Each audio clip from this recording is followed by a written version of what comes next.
शादी की शॉपिंग के लिए आने वाली खवातीन भी लापता। अहले खाना के मुताबिक 6 मोबाइल फोन हैं, किसी का नंबर नहीं लग रहा। किरण की अगले माह शादी थी, इकलौता बेटा भी साथ था। उनका मजीद क्या कहना है, आपको सुनाते हैं। राब्ता ही नहीं हुआ, जब से आग लगी है राब्ता ही नहीं हो रहा। 6 के 6 फोन नहीं मिल सक रहे। उसके क्या नाम है, एक भाई है अशरफ और एक बेटा है। बेटा भी इकलौता ही है बेचारी का, साद मोहम्मद साद। शॉपिंग करने आए थे? हाँ, शॉपिंग करने आए थे। फोन तो जा रहा था उनका, अब वो फोन बन जा रहा है। अभी तक उनकी पता ही नहीं है। हमने जिन अस्पतालों में सब जगह देख लिया मगर कहीं नहीं मिल रहा। वो कहीं नहीं पता चला कि कोई शनाख्त हम कर ले। मुझे हमें यही लग रहा है, शुबा यही हो रहा है कि अंदर फंसे हो। अल्लाह मियां उन्हें जिंदगी देना, कहीं कोने में फंसे हुए हो। अगले मंथ उसकी शादी थी बच्ची की। गुल प्लाजा में खौफनाक आतिशज़दगी, कई अफराद लापता, अपने प्यारों के लिए परेशान। शहरी इमारत के करीब मौजूद हैं, कहते हैं हुकूमत जल्द अज जल्द आग बुझाकर प्यारों को तलाश करे। हमारी ग्राउंड फ्लोर पे थी, बेडशीट की शॉप थी, कंबल बेडशीट की ब्राइडल शॉप थी हमारी। एक नहीं 2-3 हमारी शॉप थी, इसमें क्रॉकरी भी थी। बाकी पूरा गुल प्लाजा ही हमारा था। हम छोटे से बड़े हो गए अपने इस गुल प्लाजा के अंदर, अपनी जान लगाई है और आज अपनी आंखों से इसको देख रहे हैं। कुछ बोल नहीं सकते फिलहाल, कुछ अल्फाज नहीं है कहने के लिए। गेट नंबर 3 से स्टार्ट हुई थी और ऐसी लगी है कि पता ही नहीं चला कि किस तरह लगी है। फायर ब्रिगेड वाले इतना लेट आए, ये ऐदी की एम्बुलेंस से खड़ी हुई, ये 50 आ गई। इनकी हालांकि ज़रूरत नहीं थी, जो चीज़ की ज़रूरत थी वो गाड़ी ताखिर के बाद आई। बहुत उसने उतनी देर में काम दिखा दिया था अपना। आग ने लगती चली गई। ऊपर फैमिलीज थी बहुत सारी, कितनों के फ़ोन आए हैं, हम कुछ भी किसी को नहीं बता सकते। हमारे दोस्त यार बहुत है अंदर। मेरी भी गेट नंबर 11 पे पहली दुकान ये है, आर्टिफिशियल ज्वेलरी की है और बचकाना गारमेंट की है और तकरीबन पूरी वो भी जल चुकी है इस वक्त। मेरे भांजे नहीं अंदर ही है। अदनान और कामरान दोनों भाई नौकरी करते थे यहाँ पर। आगे निकल आया था बाहर, एक भाई अंदर था तो उसको लेने गया। जब वो लेने गया तो काम खत्म हो गया, वो भी अंदर ही रुक गया। आखिरी बार भाई से क्या बात हुई थी उनका खुद का?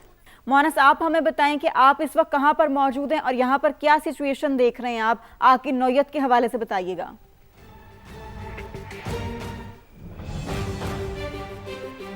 देखिए, मैं इस वक्त जाए हादसा पर मौजूद हूँ और जिस इमारत में आग लगी है उसके बिल्कुल सामने इमारत पर मौजूद हूँ, छत पर, ताकि तमाम मनाजिर दिखाए जा सके। कैमरामैन राशिद अरशद से कहूँगा कि यहाँ से आपको दिखाएं। इस वक्त भी धुएं के गहरे बादल हैं जो सब जगह छाए हुए हैं और इसकी बुनियादी वजह है कि फायर फाइटिंग का सिलसिला जारी है। जहाँ जहाँ पानी डाला जा रहा है फायर फाइटर्स की जानिब से, फौरी तौर पर हम देखते हैं कि वहाँ पर बहुत ज़्यादा धुआं निकलना शुरू हो जाता है। इस वक्त हम यहाँ पर मौजूद थे तो मंजर कुछ देर पहले तक बहुत वाज़ेह था, लेकिन इस वक्त यहाँ पे बहुत ज़्यादा धुआं नज़र आ रहा है और इमारत का एक बड़ा हिस्सा जो कि अक़बी हिस्सा था वो मुकम्मल तौर पे गिर चुका है। यहाँ से बहुत वाज़ेह तौर पे देखा जा सकता है कि इमारत की छत पे जो बड़े बड़े जनरेटर्स रखे हुए थे वो इस वक्त ज़मीन पर आ चुके हैं। जो यहाँ पे बड़े पाइप्स लगाए गए थे, यहाँ पे जो केबलिंग थी, जो वायरिंग की गई थी, उसमें भी अभी आग लगी हुई नज़र आ रही है।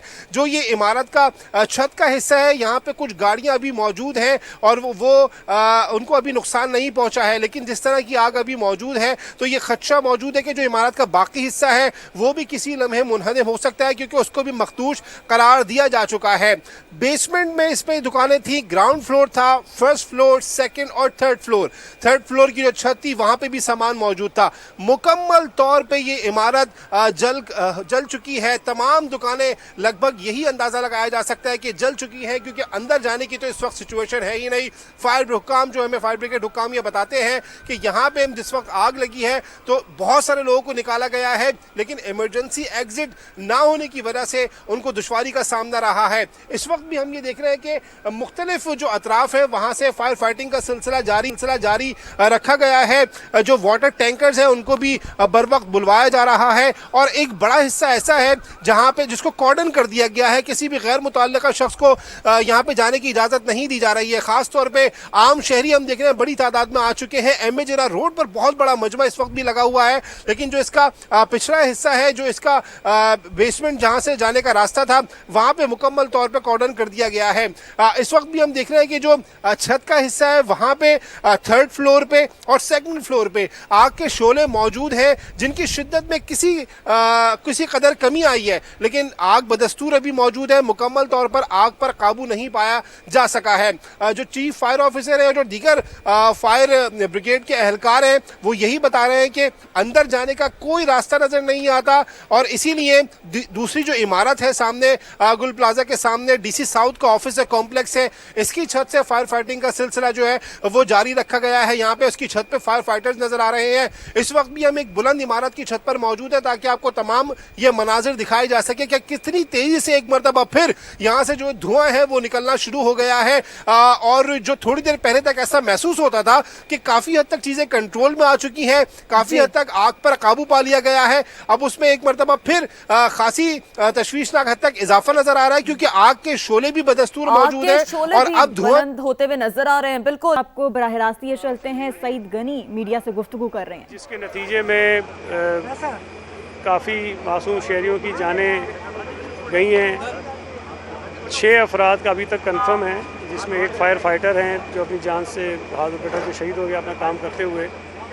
5 शहरी हैं, लेकिन अभी भी जो ज़्यादा हमारे लिए तशवीश की बात है कि कई अफराद हैं जो इस वक्त अभी भी अंदेशा है, ख़दशा है कि शायद इस इमारत के अंदर कहीं फंसे हुए हैं, दबे हुए हैं। ये बिल्डिंग आपने देखी बहुत बड़ी है, तकरीबन कोई 1.5-2 एकड़ का प्लॉट है जिसके ऊपर ये बिल्डिंग है और इसमें 1200 से ज़ायद दुकानें बता रहे हैं कि मौजूद हैं।